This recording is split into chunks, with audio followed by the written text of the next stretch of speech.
বাংলাদেশের শেখ হাসিনা পদত্যাগ করার পর আজ বাংলাদেশে অন্তর্বর্তী সরকার গঠন করা হচ্ছে। আর এই বাংলাদেশের অন্তর্বর্তী সরকার গঠনের আগেই বসিরহাটের ভারত বাংলাদেশ গোজাডাঙ্গা সীমান্তে ভিন্ন চিত্র দেখা গেল। যেসব নাগরিকরা বাংলাদেশ থেকে পাসপোর্টের ভিসা করে ভারতে এসেছিলেন তারা দেশে ফিরে যাওয়ার জন্য ভিড় জমাচ্ছেন গোজাডাঙ্গা সীমান্তের চেকপোস্টে। সেই ছবি ধরা পড়ল সকাল থেকেই।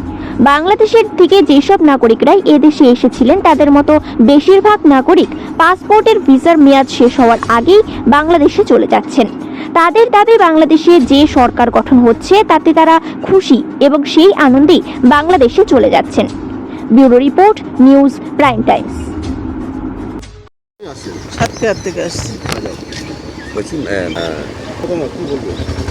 আমাদের মতামত কি বলবো, আমরা তো ওখানকার বাসিন্দা না। আমরা এখন যেটুকু শুনে এসেছি যে এখন যে প্রধানমন্ত্রী যে হবে এখন তো ঠিক হয়নি।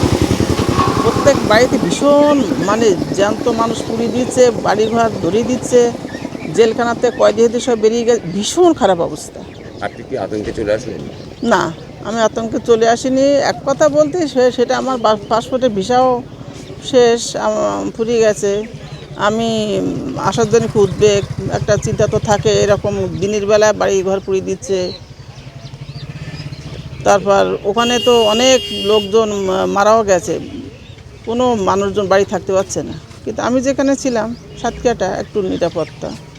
সাতক্ষীরা তো একটা জেল বানানো হয়েছে। হ্যাঁ, সে জেলখানা তো প্রচণ্ডভাবে, সেখানে মারধর করা কেউ নেই সেখানে। আর বাংলাদেশের অবস্থা খুবই খারাপ। আমি যা চোখে দেখে এসে সে আমি ভাষায় প্রকাশ করতে পারবো না। আপনার নাম? রানী সরকার। কবে এসছে? আমরা এই 3 মাস আসছি। আজকে নতুন সরকার গঠন হচ্ছে বাংলাদেশে, নতুন করে আবার স্বাধীনতা পাচ্ছে, কতটা খুশি? আমরা খুব খুশি, আমরা স্বাধীন দেশে যেতে পারছি, খুব খুশি। এই যে সমস্যাগুলো হলো, এত কিছু হলো, বাড়িগত জাল, এগুলো অবশ্য ভালো না। তারপরও আমাদের যেভাবে ছাত্র আন্দোলন হয়েছে, ছাত্রদের মারা হয়েছে, এগুলো তো ঠিক না। এমনি আমরা ট্রিটমেন্টের জন্য আসছিলাম, ট্রিটমেন্ট শেষ হয়ে গেছে বলে বাসায় ফিরে যাচ্ছি। না, আমাদের এখনো ভিসা আছে। হ্যাঁ, খুশিতে যাচ্ছেন? হ্যাঁ খুশি তো। যে স্বাধীন হয়েছে তো এটা তো খুব খুশি, যে নতুন করে আমরা স্বাধীন দেশে পা দিচ্ছি, খুব খুশি আমরা। আমাদের সাতক্ষীরা বাসা। আপনার নাম? মাসকুর আক্তার। নিয়ে এই ঝামেলাটা হচ্ছে, মারধর করে তাদের ঘরে জিনিসপত্র বের করে নিয়ে যাচ্ছে, টাকা পয়সা এইসব। আতঙ্ক, হ্যাঁ, হিন্দু মুসলিম সবাই আতঙ্কতে আছে।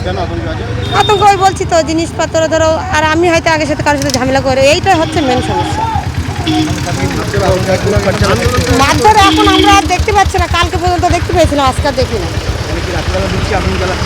হ্যাঁ, এসবগুলো হচ্ছে কম বেশি। এখন সমস্যা আগের থেকে অনেকটা নিয়ন্ত্রণে এসছে আর কি। এটা মায়া সানা। এখন প্রথম দিন অপেক্ষা এখন অনেকটা শান্ত। আমরা গতকাল রাত্রির থেকে দেখেছি যে ওরা আবার কিছু কিছু লোক, ভালো লোক আছে যারা আমাদের সংখ্যালঘুদেরকে আবার একটু সহযোগিতা করার চেষ্টা করেছে গত রাত্রে। তারপরেও আমার মতো বয়সের মানুষও আমাদের পাড়া, আমরা রাত্রিতে পাহারা দিতে হয়েছে, আমার মতো মানুষও লাঠি নিয়ে পাহারা দিতে হয়েছে। বাংলাদেশের পুলিশ থানা নেই? পুলিশ তো থানা ছেড়ে, তারপরে ছোট ছোট ক্যাম্পগুলো ছেড়ে পালিয়েছে তো পুলিশ। এখন তারা নিরাপত্তা পাচ্ছে না, পুলিশের উপর আক্রমণ হচ্ছে। কারা করতে পারছে? এটা ওখানকার যারা করছে, এখন ওখানকার যারা আওয়ামী লীগ বিরোধী যে দল যারা এই আন্দোলন করেছে তাদের ভিতর থেকে নিশ্চয়ই, অথবা কোনো তৃতীয় কোনো পক্ষ হতে পারে।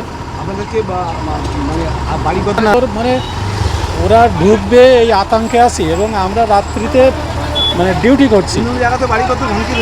হ্যাঁ, কোনো জায়গায় হয়েছে, এবং এই লোকগুলো যারা ওই আওয়ামী লীগ করেছে, সরাসরি আওয়ামী লীগ ফেসেছিল যারা, তাদের খুব বিপদ। তারা তো এখন ওপেন বেরোতে পারেনি, রাস্তাঘাট তারা সব পলানো।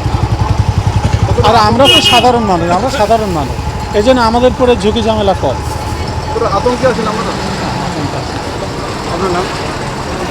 নাম বললে আপনারা তো প্রেসের লোক, এইটা গেলে আমি বাংলাদেশ সাতক্ষীরার তালা উপজেলা। কোথায় যাচ্ছেন? মুসলন্দপুর।